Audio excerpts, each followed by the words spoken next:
Last week, I was on Up Next podcast and I talked all about grant writing and how artists like you can win free money for their music career simply by being a Canadian citizen and applying to these different grant programs that we offer.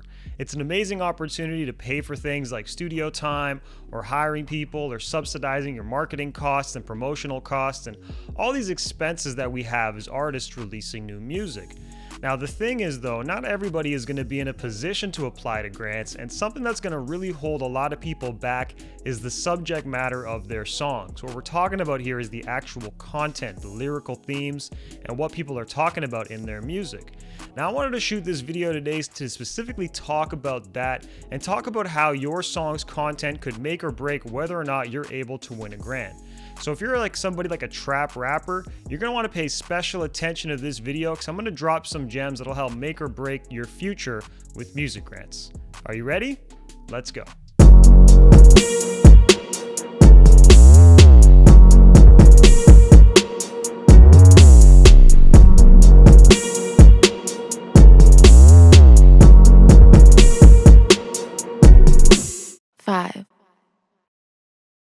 What's going on, ladies and gentlemen? This is your boy 5-Piece producer and engineer and grant writer extraordinaire. Thank you for checking out today's video, and if you haven't already, please hit the bell and subscribe button down below so you can stay tuned for more helpful videos. Smash that like button for the YouTube algorithm so it shows you more of my content, and I'm really focused on dropping something new every single week, every Thursday, with the intention of helping you sound better and helping you make more money with your music. If you want help with these areas, definitely subscribe to the channel so I can help you with that.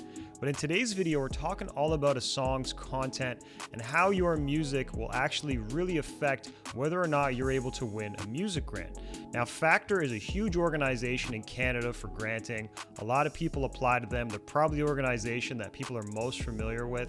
And I wanted to do a bit of a deep dive on them specifically and talk about how what they present on their website can really help you navigate what song to submit when applying to a grant. And as you may or may not know, the music is arguably the biggest component of whether or not you're going to win a music grant. I've gotten a lot of DMs recently and everybody's sending me the same thing. Yo, dude, I want a music grant. I make music. I'm so good. But a lot of them are unfortunately not in a position when I listen to the music to actually apply to and win a grant. And there's a few reasons why, and you'll find out in this video. Let's jump onto the website here. This is Factor's website. Anybody can look this up. This is not privileged information by any means. I'm using what they've put out there on a public level.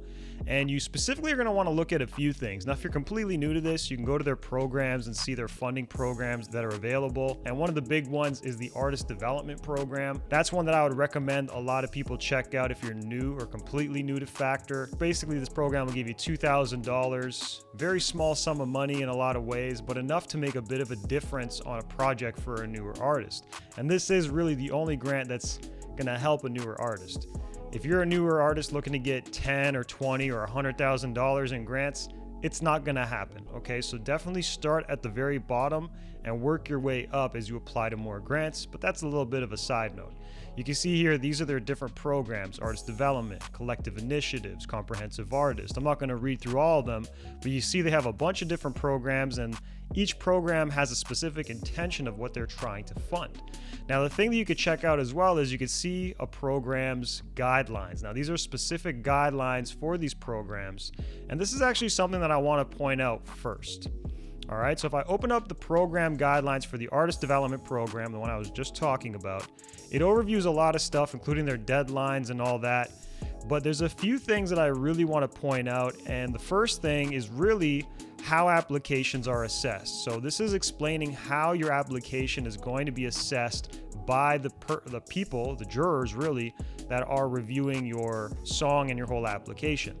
And what you do is you send in one assessment track. That's one song. So you can apply for a project, an EP, an LP, whatever. But at the end of the day, when you're applying, you're only sending in one single song. And that song is pretty much going to determine whether or not you're able to win the grant in conjunction with the other materials that you provide. And those other materials are going to be, a current artist bio. an artist development plan, so what you're planning to do with the money and over the course of a year that this grant is supposed to help you fund, you know what I mean? And as you can see, as we kind of continue down here, it actually shows you how your application, the parts of your application are going to ultimately be graded, you could say, by this jury of people, and ultimately how they're going to give you a grade that ultimately decides whether or not you get funded. And for the most part, it's out of 100, but you can see here there's 4 main criteria: the songs, which is the writing, the arrangement, the composition, etc., the vocals/lyrics, so that's once again a part of the song, so the style, the range, the musical dynamic, the emotional impact of the song, the musicality, which is the performance, the skill, the technique, the interpretation, and then the actual artist development plan, biography, and any additional materials that are submitted. So you can see there's basically 4 criteria, but really 3 of those 4 criteria are all related to the actual song and the music that you're submitting. And each of these 3 are worth 25 points out of a potential 100. All 3 together is 75. So 75% of the artist development application boils down to the song that you submit. All right, so you can see how important that song is. It's literally most of the application. Even if you were to nail the artist development plan and the bio and provide additional support materials like photos and all that stuff, which they're willing to accept, even if you were to get a full 25 there, it's still not going to be enough. Your song has to be dynamite, it has to work, and it has to gel with the people that are reviewing your assessment track. All right, and if you really pay attention here, they're going to grade the song overall, right? So how it was written, how it's arranged, stuff like that, right? The overall composition. But then they're also going to look at the vocals and lyrics, and pay attention to how it says style and range. So range means that you're not really doing the same thing over and over again. And a lot of hip hop music today, for example, I work in hip hop primarily, it's a lot of repetitive stuff. It's a lot of the same melody, it's a lot of the same rhythms and all that stuff. And if you're sending just a very standard song that's just almost like a loop over and over again, you can imagine how that song is probably not going to do too well with this rubric in mind, right? The musicality is another thing, right? They're looking at the performance, the skill, the technique. If you're sending a trap song that's just the same 4-bar loop over and over again, and there's no switch ups, there's no changes, there's no actual musicality to it, maybe it's just one synthesizer playing a couple of notes with some really hard trap drums, it's probably not going to do well. You obviously want to focus on sending music that is more musical, stuff that has real instruments. And I could speak from this from my own experience as a grant writer and as an applicant. Most of the stuff that I've sent in, whenever it's been very loop-based, it hasn't done too well.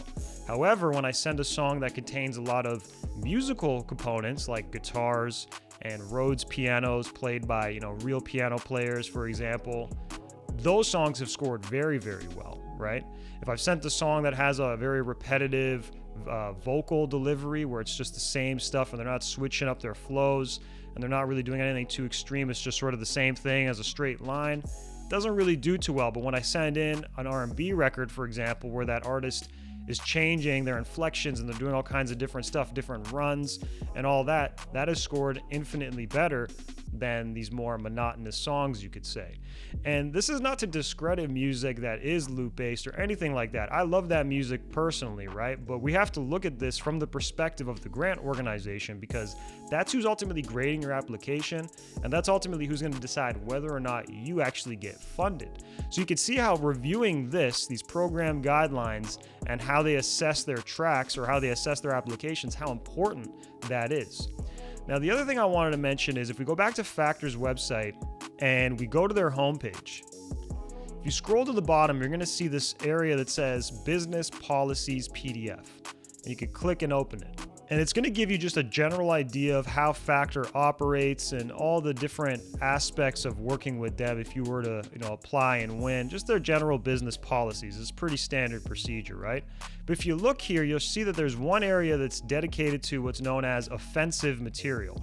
Now, I'm going to read this out loud. You can check this out yourself as well, but Factor may refuse funding projects featuring any lyrics or artwork that contain illegal or offensive material.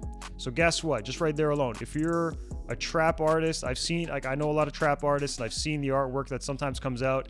It might be a brick and a stack of money and a gun. You can imagine how these things are not going to fly, right?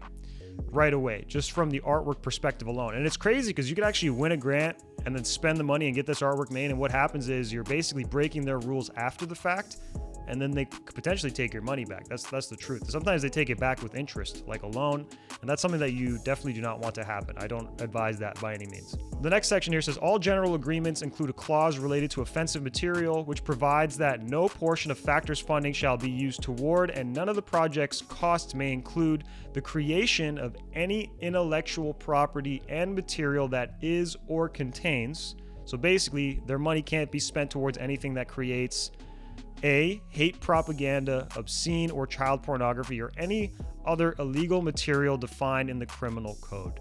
So if you're talking about anything illegal, you're toast, right? And some of this, like, even though it's saying pornography, you could technically be talking about sexual acts, and that is also pornography, right? You can see how that becomes a problem for people. And here's just a continue elaborating on that. Point B, pornography or other material having significant sexual content, unless it can be demonstrated that there is an overriding educational or similar purpose. So, you know, we've listened to some of these songs. I love some of these songs as well. But there could be songs that are very explicit about how somebody is going to, you know, handle their lover, right? For lack of a better way of explaining it, with very specific details, especially now in some of the music that we're hearing, like City Girls and stuff like that. Well, you can't necessarily be that explicit, right? Or WAP, right? Can't really be that explicit in your music because it could be offensive to some people and it would be considered pornography, right? C, excessive or gratuitous violence. So talking about killing somebody, talking about brandishing a weapon, things like that, right? And then D, material that is denigrating to an identifiable group or any other similarly offensive material. So any sort of hate speech, you know, talking down about any kind of person, any type of person, creed, color, background, social, anything like that. You can't do that in your songs. And honestly, trap music typically contains one or more of these aspects, right? And you have to think about it like this money is coming from the government and funds that the government is subsidizing. Why would the government want to subsidize these things that promote these negative things that they're ultimately trying to curb, right? For example, like we have a lot of problems in Toronto specifically from sexual trafficking, drug trafficking, weapons, and all that stuff.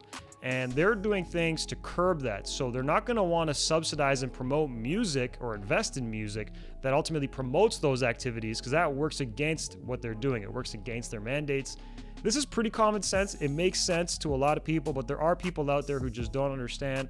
And I thought it was worth breaking this down so that you can get it and ultimately understand what to apply with. So how do we navigate this? Okay, so if you're an artist that makes this kind of music, how do you navigate it? What do you do? What I would recommend is, if you do get a grant, if you're applying for a grant, never send in music that obviously breaks these rules. Try to send in music that fits the criteria. Send your love songs that are romantic and not too sexually explicit. You know what I mean? Send in your songs that are uplifting, that are hopeful. Send in a sad song about a breakup even. You could send in anything. Just make sure that you're not breaking these rules. Otherwise, it's going to be an automatic no, and you're going to, you know, basically have wasted your time, or if you're hiring a grant writer, completely wasted their time and your money because you probably paid them, right? So you definitely want to send in music that fits the criteria. And then the other thing is, if you do win the grant, you don't want to be exploring these themes, okay? And another thing that I want to mention, for example, that isn't explicitly mentioned here is misogyny. So in hip hop specifically, there's a lot of misogyny talk, right? Where we're basically talking down towards women, we're labeling women, you're using the B word, for example.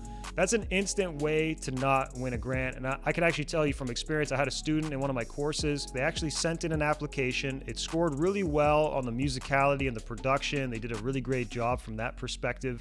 But the artist that was on the record, he said something like driving down with my in the passenger or something like that. His words, not mine, by the way. And this is not an opinion piece. This is just literally what it is, you know? And of course, when they got their grant back, they got rejected. And the comments specifically highlighted that line and specifically said, like, are we still promoting misogyny? Are we still calling women in 2020? I can't believe this is still a thing. And anybody who listens to hip hop knows that this is still a thing. Again, this is not an opinion piece. This is not me saying what's right or wrong here, but this is me commenting on, you know, how grants work and what they're looking for if they want to fund you.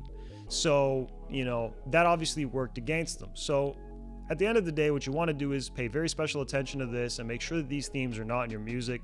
Make sure your music is not misogynistic. It's not, downplaying any particular type of person or group or anything like that. It doesn't mean that you can't swear. It doesn't mean that you can't be explicit at times.